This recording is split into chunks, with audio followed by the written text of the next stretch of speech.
Hello મિત્રો, મારી YouTube ચેનલમાં આપ સર્વનું હાર્દિક સ્વાગત છે। આજે આપણે ધોરણ 3 સ્વાધ્યાય પોથી ભાગ 2 વિષય પર્યાવરણ એકમ 1 પૂનમે શું જોયું આ એકમનું આજે આપણે સંપૂર્ણ સોલ્યુશન જોવાના છીએ। પ્રશ્ન 1 આપેલા વિકલ્પોમાંથી યોગ્ય વિકલ્પ પસંદ કરી બોક્સમાં લખવાનું છે। તો પહેલામાં બી જવાબ આવશે, બીજામાં બી, ત્રીજામાં સી, ચોથામાં સી, પાંચમામાં ડી અને છઠ્ઠામાં એ અને સાતમામાં સી। હવે અહીં વર્ગીકરણ કરવાના છે દરમાં રહેતા પ્રાણીઓ, માળામાં રહેતા પ્રાણીઓ અને પાણીમાં રહેતા પ્રાણીઓનો। હવે પ્રશ્ન 3 અલગ પડતા પ્રાણીના નામ નીચે લીટી દોરવાની છે।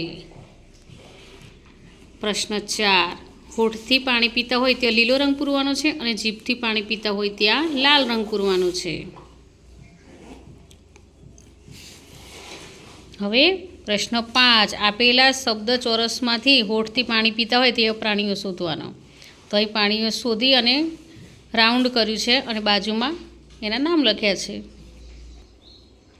પ્રશ્ન 6 નીચે આપેલા પ્રાણીઓને તેમના કદના આધારે નાનાથી મોટાના ક્રમમાં ગોઠવો। હવે પ્રશ્ન 7 ખોટો શબ્દ છેકી નાખો। હવે પ્રશ્ન 8 અહીં જોડકા જોડવાના છે અ વિભાગના બ વિભાગ સાથે। તો પહેલાંનો જવાબ બી આવશે, બીજાનો ડી, ત્રીજાનો એ, ચોથાનો ઈ અને પાંચમાનો સી। તો મિત્રો અહીં આ એકમનો વિડીયો પૂરો થાય છે। જો તમને આ વિડીયો ગમ્યો હોય તો લાઇક, શેર અને સબસ્ક્રાઈબ ચોક્કસથી કરજો। બાય।